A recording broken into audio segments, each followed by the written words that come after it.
Today I am in the studio, Robert Lang studio to be exact. And the reason I'm here is I am making sample packs, and I'm making sample packs with two really special snares that I want to tell you about. Both of these, but in this video, we're going to talk about this one specifically, but make sure to check out the video on the other one that I just showed you because that one is crazy.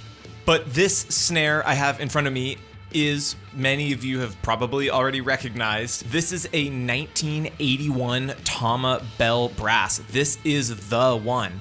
I've made a video on a drum very similar to this one. I believe it was an 83. The short story, in case you're not familiar, that these are 3mm cast bronze shells, which have become to be known as Bell Brass. There are many reasons that these drums have become legendary, but the biggest one is probably because of the Terminator, the so-called snare owned by the drum doctor down in LA, who is renting out a snare very, very similar to this one to many bands, and he's going through shootouts of all his different snares, and a drum like this one just kept winning these shootouts, this Tama Bell Brass in 1980.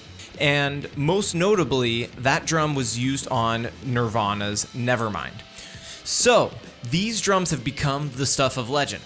They're quite rare. Not a ton of them were made of this early configuration.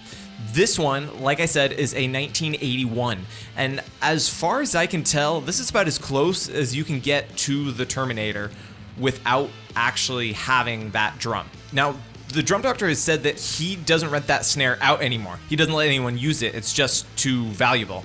I think that if that drum was sold today, I don't know, but my suspicion is that it would sell for something like $100,000, if not more.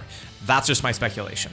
This drum, you may be angered to hear this because I got some pushback on my last video. The last drum that I put my hands on, 83 or 84 Bell Brass, that sold for $15,000, and that made some people kind of upset.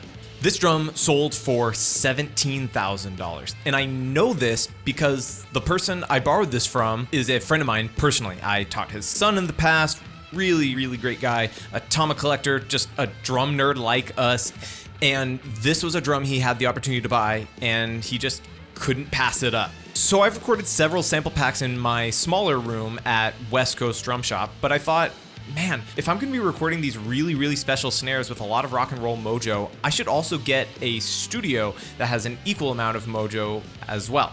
So we are here in Robert Lang Studio. Robert Lang Studio is famous in the Seattle area.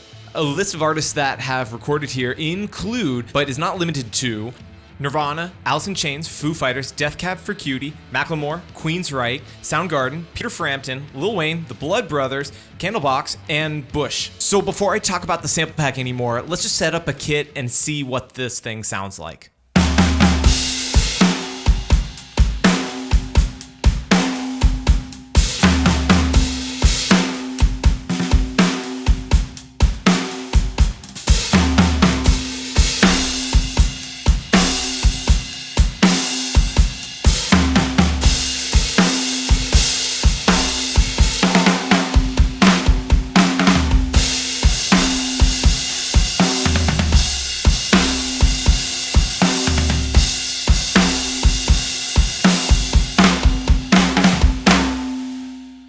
Let me talk for a second about the recording setup here and what you're going to get in the sample pack. So I've got two snare top mics. I've got a 441 and a 57. I've got an RE20 on snare bottom. I've got a Royer 121 just in front of the shell. I have a spaced pair of U87s. I've got a vintage AKG 414 EB as a center overhead.